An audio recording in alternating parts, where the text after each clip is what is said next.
Então vamos lá? O colapso econômico é inevitável? Veja o que diz Ray Dalio. E eu vou te contar uma história sobre ele aqui depois, se você não acha que ele tem tanta razão assim nas coisas que ele tem dito. Olha só. Então, para você compreender melhor, lá em 2008, enquanto o planeta inteiro afundava ali, o mundo todo, depois da crise do subprime, entrando na discórdia por completo, o UBS quebrando, bancos americanos quebrando, o UBS é um banco europeu, famílias perdendo casa, Lehman Brothers, a galera tirando o dinheiro lá de dentro, em caixinha, todo mundo sendo demitido. Pais de família, ó, desvivendo ali, né? O mercado entrando em coma. Somente um fundo ali nadava contra a corrente. E não, a gente não tá falando aqui do Michael Burry, né? Que é o cara que adivinhou a crise muito antes. Esse realmente, ele crescia no meio da sangria. E não tinha sido um golpe de sorte ou uma adivinhação mais recente. Com base num método, numa leitura de cenário muito interessante e uma coragem gigantesca de se posicionar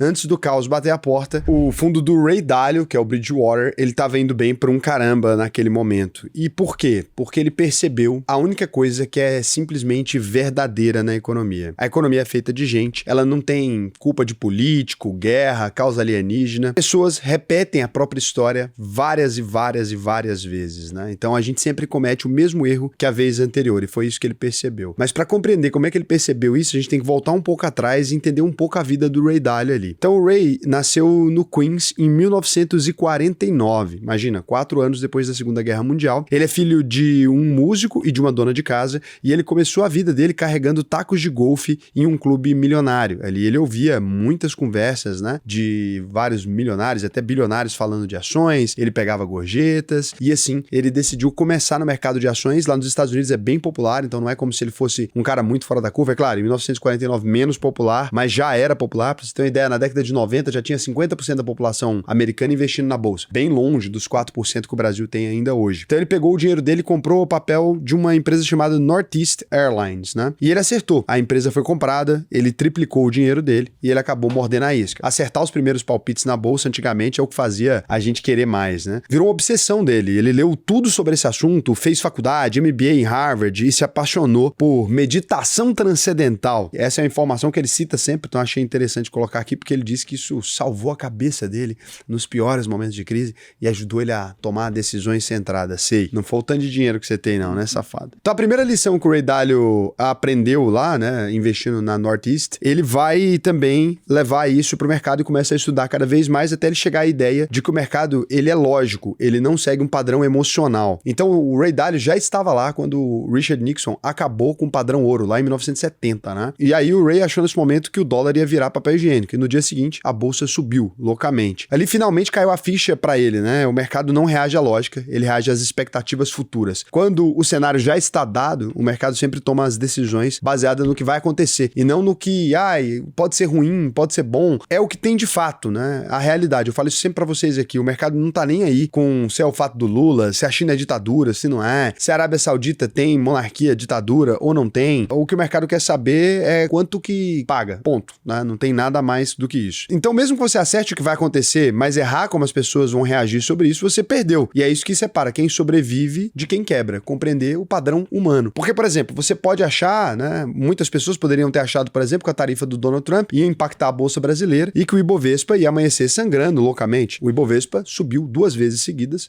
nos dias depois do tarifaço. Por quê? Porque as pessoas não foram capazes de prever como as pessoas reagiriam a isso, né? As pessoas acharam que todo mundo ia pegar o dinheiro e tirar do Brasil de uma hora para outra. Pelo contrário, como a imprensa americana tem batido no Donald Trump, tem dito que ele tá errado e etc., a maior parte dos investidores americanos colocou dinheiro aqui falando, olha, né, o maior perdedor dessa história é os Estados Unidos, que é lógico que o Brasil vai perder dinheiro, mas o Brasil era deficitário na relação comercial, os Estados Unidos perdeu mais nesse acordo. O Brasil tem uma economia mais forte que os nossos pares aqui, né, que tiveram que correr rapidinho lá, pedindo desculpa. Essa é uma realidade, e as pessoas não esperavam por isso. Muita gente, inclusive, achou que a bolsa brasileira ia acabar, derreter. Teve gente fazendo vídeo, chegou a hora de vender tudo, e vendeu tudo, né? Teve gente que vendeu tudo no ano passado, quando o dólar foi a 6. Então, assim, são sempre essas pessoas que acabam perdendo dinheiro por não compreenderem como funciona funciona aqui o nosso mercado. E como é que nasce o Bridgewater aqui, que é esse fundo do Ray Dalio, que foi conhecido como um dos maiores fundos da história da humanidade? O Ray Dalio é um dos maiores investidores do mundo. Aos 26 anos, o Dalio fundou, então, a Bridgewater. Era pequena, nichada, fazia consultoria de câmbio para quem precisava enviar dinheiro para fora, mas a empresa era tão eficiente naquele período que tinha McDonald's, Banco Mundial e o governo na carteira de clientes. Então, olha só, uma empresa pequenininha, casa de câmbio, etc., que era contratada pelo McDonald's, né? Então, o Ray Dalio começou a acertar sempre, inclusive ele conta sobre isso no livro Princípios, né? Se você quiser dar uma lida no Princípios de Ray Dalio. Então, ele criava modelos para análise macroeconômica, né? Ele fazia tudo com base em dados, em ciclos, então faziam diversas contas ali pensando nisso. Em 1982, o Ray Dalio, ele cisma que os Estados Unidos vão entrar em uma grande depressão. Ele começa a criar toda uma teoria que vai entrar na depressão, começa a calcular a partir disso, e ele erra. E assim ele acaba quebrando, né? Ele demite todo mundo e tem que pedir $4.000 pro pai dele para não fechar as portas. E aí nasce o verdadeiro Ray Dalio. Ele começa a duvidar de si mesmo, ele registra os erros e ele cria os tais princípios para não tropeçar de novo. Então, a visão do Ray Dalio, ela se torna clara a partir daqui. A economia não é mística, ela não é loteria, ela é uma máquina e funciona com 3 engrenagens principais, que é o que ele explica: crescimento da produtividade, ciclos de vida de curto prazo, de 5 a 8 anos, e os de longo prazo, de 40 a 75 anos. A produtividade vai criar riqueza, mas leva tempo. Já os ciclos de dívida causam altos e baixos. O juro cai, o crédito voa, todo mundo gasta até a inflação chegar, né? E aí a inflação chega, o juro aumenta e o ciclo se repete. O problema é que a dívida nunca é resolvida de fato, ela só é empurrada para frente e chega uma hora que o sistema trava. E foi nessa trava que ele apostou lá atrás e estava errado, mas ele continua com a mesma crença de que em algum momento o sistema vai travar, e de fato, né? Todo sistema econômico do mundo, uma hora tem um problema. E aí, como é que ele enxerga que o subprime vai acontecer? Lá em 2006, lembra que o subprime vai acontecer em 2008? Eles estavam empacotando dívida podre ali, né? Como se fosse ouro. Então, eram as chamadas triple A's. O que aconteceu? Os Estados Unidos baixou demais os juros e as pessoas, na ideia de quem compra casa nunca erra, que é uma ideia que a gente tem aqui no Brasil também, começaram a comprar vários imóveis ali, aproveitando-se dessa dívida baixa. As pessoas colocavam esse imóvel para alugar, com o próprio dinheiro do aluguel dos imóveis, as pessoas pagavam as parcelas ali. Isso começou a ficar tão forte que você via garotas de programa ali com 3, 4 casas. Nos Estados Unidos não tem uma pressão tão grande para comprovar a renda, né? Então, na cabeça dele era questão de tempo para quebrar aquele sistema. Veio 2008, o Lehman Brothers caiu, o sistema financeiro quase morreu e a Bridgewater rendeu 9,5% positivo no meio do inferno ali. Eles estavam posicionados em dólar, ouro e títulos do Tesouro Público. Então, simplesmente nos ativos mais protetivos do mundo, né? E não nos mais rentáveis. O governo não pode deixar de pagar os títulos públicos, senão a economia termina de ir pro pau, e o resto era ouro e o próprio dólar, né? Dinheiro mesmo. E aí, como ele entendia de ciclos, né? Ele percebeu. Ele não correu na hora da bomba, ele foi fazendo vendas pragmáticas ali. E no momento de crise, então, o Ray Dalio tinha caixa para investir em praticamente tudo que estava completamente travado, o que possibilitou para ele ainda uma nova janela. E para vocês entenderem como é que isso é possível de acontecer e como que um sistema desse aconteceu naquela época, mais de 90% de tudo que a gente chama de dinheiro é só crédito, é confiança ali. Quando a dívida cresce mais que a renda, não dá mais para empurrar. Então, se a dívida continua crescendo muito além desse patamar, né, a gente vai ter uma trava aqui, o consumo vai parar, os investimentos vão travar, o medo se espalha aqui e a porrada necessariamente vai vir forte. Foi assim em 1929, foi assim em 2008, e parece que a gente tá esquentando aqui para chegar em mais uma vez dessa. O que é o monstro dessa janela agora e o que a gente tá enfrentando nesse momento? É a dívida pública dos Estados Unidos. Os americanos, eles devem mais de 35 trilhões de dólares. Só de juros dá 1 trilhão por ano. Se o mercado parar de confiar, ninguém mais vai comprar título americano. Então, hoje em dia, os Estados Unidos foi criando uma dívida pública muito grande, várias vezes o PIB. Não só os Estados Unidos, como o Japão também, etc. Então, esses países foram fazendo isso e as pessoas foram continuando confiando e comprando essa dívida de novo, mais fresca, e alongando o prazo dessa dívida. É isso que todos os países têm feito. O Brasil também faz, é a tal da rolagem de dívida. Você emite dívida nova para financiar a dívida atual. Só que os juros estão disparando e essa dívida explodiu. Então, a dívida que era de um curso, se você estava numa taxa de juros de 1%, por exemplo, essa dívida cresce num patamar. Se você coloca 4% ao ano, a dívida explode. O buraco vai crescendo, que é a mesma coisa que está acontecendo no Brasil. Nossa dívida está indo a 15% ao ano. Para os Estados Unidos agora chegou o pior momento de todos. Por quê? Vários países estão deixando de usar o dólar, né? Os países todos se desfizeram da reserva de dólar nos últimos anos e estão comprando ouro. A gente está na maior compra de ouro da história. Os países estão negociando em moeda própria. O mundo tem discutido alternativas ao dólar americano, inclusive por meio do BRIC. É por isso que o Donald Trump ficou tão chateado com o Lula. É por isso que ele ficou tão agressivo. Não tem nada a ver com o Bolsonaro, né? Tem a ver com o Lula tá querendo se desfazer do padrão do dólar. E se hoje todo mundo largar o dólar, os Estados Unidos está simplesmente no pó. no aço, porque ele vai ter que lidar com toda essa dívida que ele criou sozinho. Se o dólar deixar de ser o centro do mundo, os Estados Unidos perderam completamente o jogo. É isso que o Ray Dalio tem percebido. É isso que ele falou também no novo livro dele, né? O Princípio sobre a Nova Ordem Mundial. Ele fala que necessariamente os Estados Unidos têm um caminho aqui muito nítido para a ruína se ele não fizer nada, né? Para sair dessa ruína ali, para se não tentar adiar. E os bancos, eles vivem no fio. É isso aqui que você precisa entender, no fio do bigode. Eles simplesmente apostam aqui com o dinheiro do mundo todo. Os bancos só precisam ter 12% de capital para cada 100 que emprestam, ou seja, tem $12 para cada $100 que é emprestado. É o tal do índice de Basileia aqui. Se todo mundo pedir o dinheiro de volta ao mesmo tempo, a gente teria um problema. Mas se só 12% das pessoas pedirem o dinheiro de volta, a gente entra num problema. Foi isso que quebrou o Lehman Brothers, foi isso que quebrou vários bancos americanos nos últimos anos, foi isso que quebrou vários bancos europeus também nos últimos anos. É tudo baseado em confiança. Você viu a ressaca da pandemia no que aconteceu. Se a confiança evapora, o sistema derrete. No Brasil, a gente tem o FGC exatamente por isso. Quando um banco quebra, os outros bancos cobrem o rombo daquele banco por meio do dinheiro próprio deles, para que ninguém perceba que os bancos podem ficar insolventes. Então, essa é a questão, esse é o sistema de confiança. Só que no Brasil, a gente tem 4, 5 bancões com potencial para destruir o nosso sistema econômico. Nos Estados Unidos, a gente tem 3 mil bancos. Então, tem uma diferença gritante de controlar essas duas economias. E aí você tem um problema. Políticos, eles odeiam ter que investir em produtividade, porque isso custa capital político para eles. Você melhorar, por exemplo,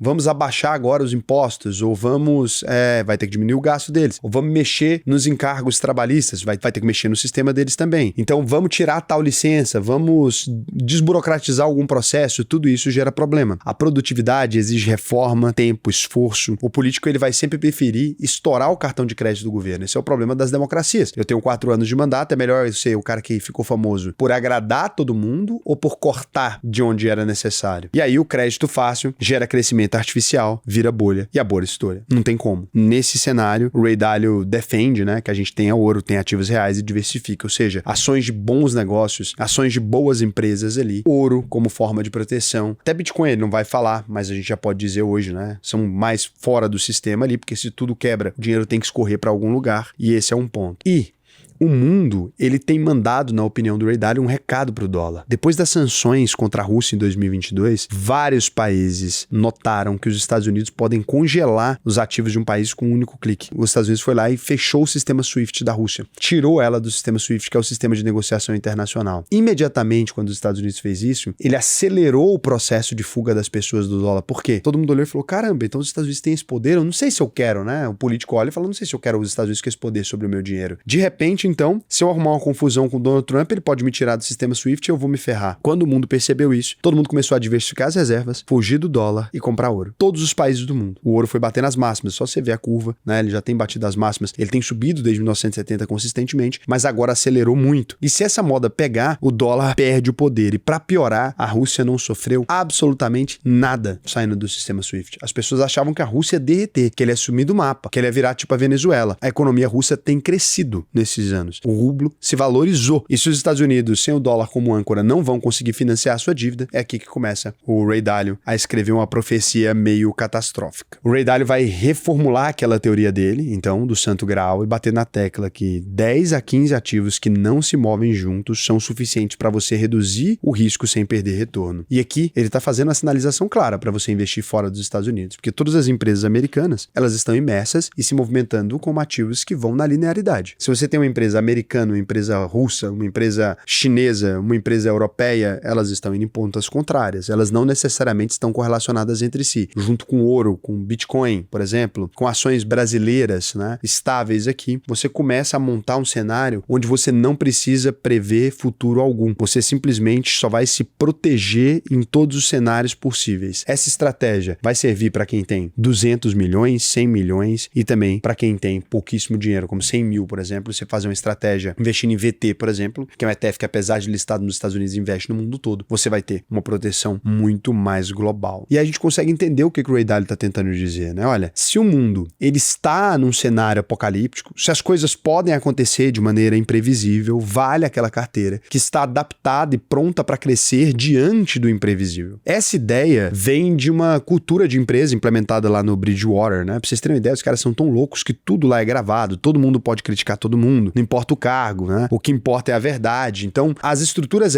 todos os maiores analistas ali do Bridgewater estão tentando escapar do problema, escapar da crise, assim como escaparam de 2008, mas sem se importar com a ideia de, eu vou desagradar fulano, eu vou desagradar ciclano, e é daí que nascem essas melhores ideias, né? Foi assim que eles se blindaram naquele momento. Então a gente começa a perceber agora que o Ray Dalio tá falando isso não desde que o Donald Trump assumiu. Se você pegar o Princípios da Nova Ordem Mundial, que é nesse novo livro onde ele fala, onde ele começa a ensaiar essa profecia do grande ciclo, ele foi publicado em 2022. Não tinha nem começado essa questão das tarifas ainda, etc. E Ray Dalio, assim como eu fiz um vídeo aqui, né, em 2021, inclusive, falando da armadilha de Tucídides, pode voltar. Tem aqui esse vídeo no canal, vou deixar o link aqui, ó. Lá em 2021 eu falo sobre o fato da China e dos Estados Unidos estarem fadados a entrarem em um confronto. A gente percebe que é exatamente o que está acontecendo. Então as pessoas que têm essa fé cega de investir somente em um país, de não se importar com a diversificação global, de não se importar com os diferentes ativos, elas estão fadadas a perder dinheiro. Não tem como. Se você está com 100% do seu dinheiro alocado em um único país, seja nos Estados Unidos, seja na China, seja na Europa, seja onde for, você está fadado a perder dinheiro. Lembra que, né, lá atrás, Warren Buffett falava never bet against America, agora ele mesmo é o primeiro a ter ações no mundo todo, né? Tem empresas de diferentes partes do mundo, acho que ele sabe algumas coisas que a gente não sabe, tem feito um caixa gigantesco, então a gente consegue perceber que esse é o cenário que tem se desenhado cada vez mais, que o mundo tem se encaminhado por esse caminho. Não significa que todos nós vamos quebrar, que a gente vai passar fome, nada disso. Significa simplesmente que a gente tem que saber como organizar o nosso capital para aproveitar melhor essa nova onda. Se você quiser ajuda para investir no Brasil e no mundo inteiro, lembra que a UVP tem uma plataforma de investimentos própria para isso, dada para os alunos ali. Você pode investir no mundo todo por meio do Brasil mesmo, né? Você consegue também investir por meio da nossa corretora americana, fica ali dentro do mesmo lugar, dentro da nossa plataforma. É só você se tornar aluno, clica aqui no botão faça sua análise de perfil, preenche o questionário pra gente bem rapidinho, que eu vou te ensinar a investir no Brasil e no mundo todo. Pode ficar tranquilo com isso, você vai fazer uma boa diversificação. As aulas da UVP são suficientes para isso. A gente tem aula de geopolítica para te mostrar como faz ali para fazer os investimentos na China, na Índia, nos Estados Unidos. A gente tem aula sobre investimento no Japão desde antes disso aí ser moda, desde antes de alguém ficar comentando esse tipo de coisa. Então entra lá e lembre-se, se você não aprender a investir na UVP, a gente devolve 100% do seu dinheiro. E para você que é empresário de São Paulo, vai ter um evento nosso agora no dia 30 de agosto, já no final do mês que vem aí, que é um evento chamado AUVP Business. É um evento que a gente está criando agora, exclusivo para donos de empresa aí, com negócios em operação. Então não é para quem não tem empresa ainda. Vou ser eu falando sobre vendas aí, uma coisa que eu nunca fiz, né? Não sei se vocês sabem, mas eu fui diretor de publicidade por muitos anos, né? Eu fui executivo e eu vou estar ensinando empresários a fazer vendas ali, como é que aumenta e escala a área de vendas da sua empresa. Não só tive a UVP, né? Mas eu também tenho loja de vibradores, tenho loja de sapatos, já tive, na verdade, agora a gente fez a venda. Já tive, poxa, de mil coisas, gente. Se for colocar aqui tudo que eu já fiz na vida, até de bebida alcoólica eu já tive. Então, a gente entende muito de como faz, estrutura um processo de vendas, vai ser muito legal. A gente tá com o Marcos Marques também, que é o fundador do Acelerador Empresarial, controla um conglomerado aí que vale quase 1 bi, né? Um cara gigantesco no mercado, o treinamento dele é caríssimo, custa 30 mil reais, eu consegui ele para palestrar aí para vocês lá no evento da UVP Business Day. E tem também Paulo Cuenca, que é o maior especialista de marketing aí do Brasil hoje, então vamos estar nós três lá, vou participar. Para você que é aluno da UVP, né, o evento fica bem mais barato, você tem 2 mil reais de desconto, é bem relevante, só pegar o link lá na comunidade que você consegue comprar mais barato, tá bom? Vai ser um evento presencial aí em São Paulo, muito legal, para empresários. Raul, não tenho empresa, posso ir? De preferência, não, a não ser que você pretenda abrir uma empresa nos próximos meses agora. O evento tem poucas cadeiras, a gente colocou baratinho mesmo para empresários, porque a gente tá querendo usar esse evento para ensinar eles a abrir conta no corporate da UVP, né? Então, o evento é barato, ele ensina, mas ele tem uma finalidade também de divulgar os nossos serviços bancários que a gente tá começando a fazer. Então, por isso que a gente tá privilegiando mais quem é empresário. Então, vou pedir para você que não é empresário para deixar para outro evento, um outro momento que eu tiver lá. Nada contra, né? Óbvio que não. Vai ter diversos eventos, tem várias coisas que eu faço para pessoas físicas, tem encontros aqui em Goiânia, tem encontros em São Paulo. Nesse caso específico, é um encontro para empresário, então peço para vocês aí a compreensão de vocês, beleza? Deixa eu ver agora se os membros aqui do canal fizeram alguma pergunta, né? O que você acha de investir em pool de liquidez? Disse o Gabriel Batista aqui. Olha, eu não gosto de deixar os meus bitcoins com outra empresa. Eu tenho esse problema porque nem na mão de outras pessoas. Então, pra mim, é uma restrição grande. O Calanguista falou, será que ele responde os membros mesmo? Teste? Cara, eu acho que não. Bernardo Pereira Cândido. Vi um certo jornal dizendo que a única saída para evitar os danos de se alinhar com a Rússia e China contra os EUA seria deixar o bloco. Qual a sua opinião sobre isso? Se o Brasil deixar os BRICS, o Brasil tá ferrado. Porque hoje a nossa inimizade, né, não desejável com os Estados Unidos foi criada pelos próprios Estados Unidos. Não faz sentido pro Brasil deixar o BRICS de maneira alguma, cara. O nosso maior parceiro comercial é a China. Foda-se os Estados Unidos, né? Ok, Estados Unidos é importantíssimo, mas é nosso segundo maior parceiro comercial. Você larga seu maior cliente para manter o segundo? Não faz sentido. Se os Estados Unidos não quiser mais comprar da gente, não tem como. Eles controlam cerca de 17% das nossas exportações é para eles, não faz muito nexo pra gente. O restante todo é pros outros países do mundo. Não tem como a gente arrumar inimizade dos Estados Unidos que inventou esse problema. Membro, o que é isso? Você é membro, meu lindo. Ele perguntando o que é membro sendo membro. Boa tarde, tudo bom, Raul? Teria como fazer um vídeo sobre como investir na Índia? Cara, tem na UVP. Aqui no canal ainda não tem. Posso pensar depois em fazer um vídeo mais simples pra cá, mas é um assunto mais complexo ali. A gente guarda esses assuntos normalmente pro curso, porque aqui, cara, não tem tempo, né, pra gente desenvolver todos os temas, não tem sequência lógica, as pessoas não têm esse nível de conhecimento, daí eu vou falar termos que não entendem, aí não dá visualização, então é extremamente complicado. E sem contar que eu não ganho dinheiro, né? Tchau, beijo!